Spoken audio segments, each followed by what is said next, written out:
오늘은 시급 설정하는 부분하고 월급 금액을 입력하는 방법에 대해서 알려드리도록 하겠습니다.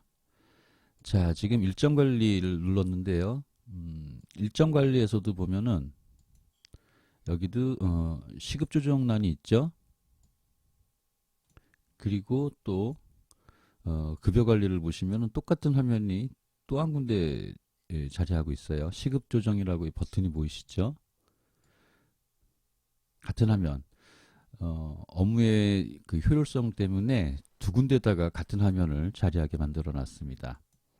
자, 일정 관리에서 시급 조정을 다시 한번 눌렀어요. 자, 맨 위에 있는 부분들은 일괄 입력입니다. 자, 0을 한번 넣고 적용을 눌러보도록 하겠습니다. 옆에 써 있죠? 요양시급 일반을 말하는 거예요. 일반 요양. 다 0으로 바뀌었죠? 다시 10802 1802원 2020년 시급이죠. 자, 이렇게 한꺼번에 들어갔어요. 앞에서도 말씀드린 것처럼 노란색으로 바뀌면 밑에 이게 저장 버튼을 누르라는 뜻이에요. 모든 화면이 다 그렇게 설정하게끔 되어 있습니다. 자, 이렇게 해서 다 끝나면 참 편하죠. 근데 예를 들어서 이 두 분 같은 경우에 시급이 1850원 이러면 예를 들어서 여기를 한번 보겠습니다. 이 자리를 1850원 하고 엔터를 치니까 나머지 부분들은 다 그대로 있고 요 60분만 이렇게 바뀌어 버렸죠. 이런 상태에서 저장을 누르고 급여를 계산하면은 맞을 수가 없겠죠. 위에 빨간 글씨로 써 있습니다. 금액 변경 시 삭제 버튼 클릭 후 금액을 입력하세요. 그리고 수정 후 반드시 저장 버튼을 클릭하세요. 저희 프로그램을 이용하신 지 8년, 9년 된 분들도 상당히 많으신데 이 부분을 잘 모르는 분들이 계세요. 그러다가 이게 금액이 안 맞다 이래서 스마트 케어 프로그램은 급여가 틀리는구나. 그리고 그 다음서부터 급여 계산을 저희 거로 안 하시는 경우가 있는데요. 뭐 안 하셔도 할 수 없겠죠. 자, 글씨의 요 두 줄 때문에 그런 경우가 있다 그러면은 좀 안 되겠죠. 글씨들을 잘 안 보세요, 원래. 자, 다시 보겠습니다. 요 자리에 여기 보면은 마이너스 표시된 삭제 버튼들이 있죠.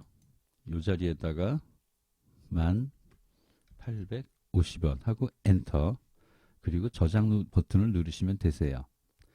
자, 그리고 또 한 가지는 예를 들어서 요 두 번째 요 두 분이 한 분이 이제 어르신이 뭐 서비스가 종료된 경우에 이분들은 굳이 0으로 바꾸시고 이렇게 저장을 해 놓는 분들이 계세요. 근데 어차피 서비스 만료가 되면은 서비스 내역이 안 나오겠죠. 그럼 어차피 금액이 적혀 있어도 계산은 안 됩니다. 계산이 되면 큰일 나겠죠. 근데도 이제 이러한 분들을 계속적으로 지원나가는 분들이 계세요. 계중에 보면은. 그래서 예를 들어서 지금 예를 들어서 이분이 새로 입사를 하신 분이기 때문에 그 시급을 넣어야 되는데도 불구하고 이렇게 0으로 표시된 분들이 많다 보니까는 결국엔 또 못 찾으세요. 그래서 저희 콜센터에 문의를 하셔서 급여가 이상하다 뭐라고들 하시죠. 그래서 저희가 들어가서 시급 조정란을 확인하셨냐고 그러면은 다 확인을 했는데도 이상하다 이렇게 말씀들 하시는데 저희가 들어가 보면은 이게 빠져 있지 않냐 말씀하면은 또 그때서는 만료되신 분들을 0으로 처리하다 보니까는 못 봤다 또 이러세요. 예, 그렇기 때문에 이러한 부분들을 방지하기 위해서 서비스 만료가 되더라도 이 굳이 삭제 버튼으로 지우지 않으시는 게 나중에 도움이 많이 되실 겁니다. 자, 이런 식으로 계산을 하시면 되고요. 여기 0으로 표시되어 있는 분들 있죠? 이분들은 가족인 경우에요. 그래서 가족들은 일반 시급하고 좀 다르죠.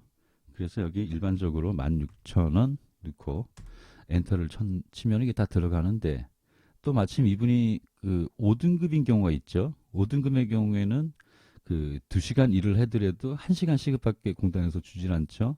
그런 경우에는 여기에 16,000원 이렇게 하고 입력을 하시면 되세요.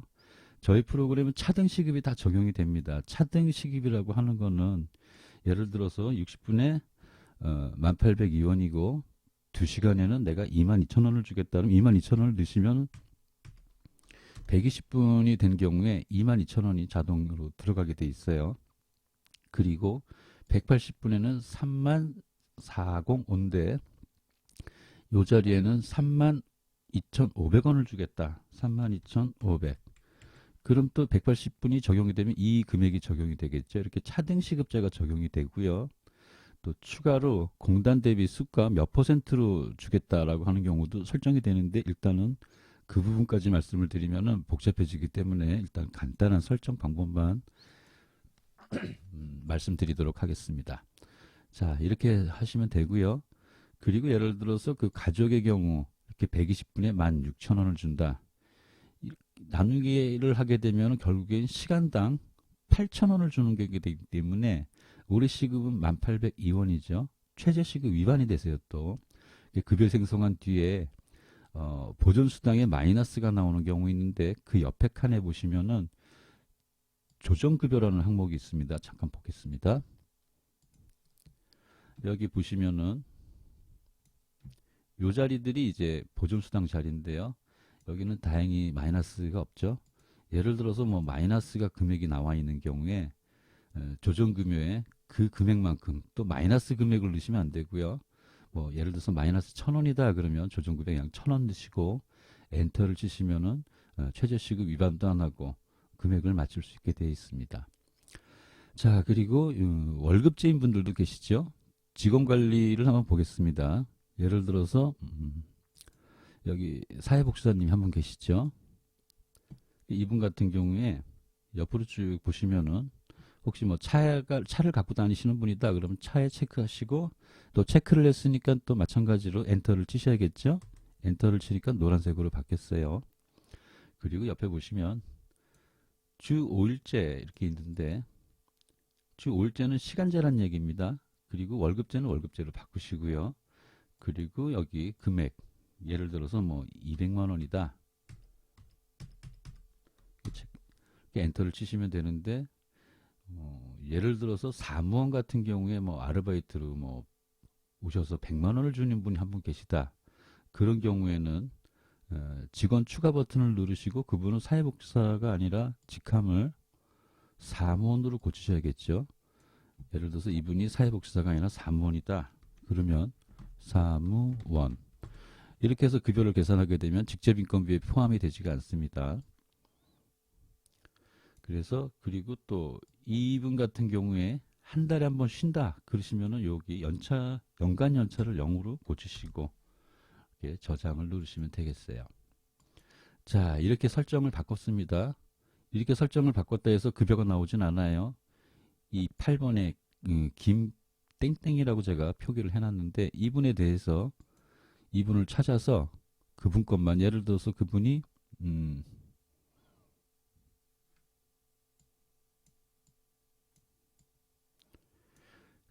예를 들어서 뭐 이분이다 58번이다 그럼 이분을 클릭을 하시고 급여 생성을 다시 누르셔야 됩니다.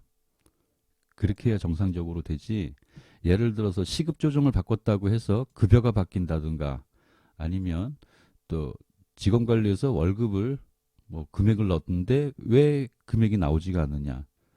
금액은 금액일 뿐이에요. 현관 비밀번호 바꿨다고 해서 문이 막 자동으로 열리고 그러진 않겠죠. 그렇게 생각하시면 편할 것 같아요. 그래서 간략하게나마 시급 조정에 대해서 알아보는 시간을 가졌습니다.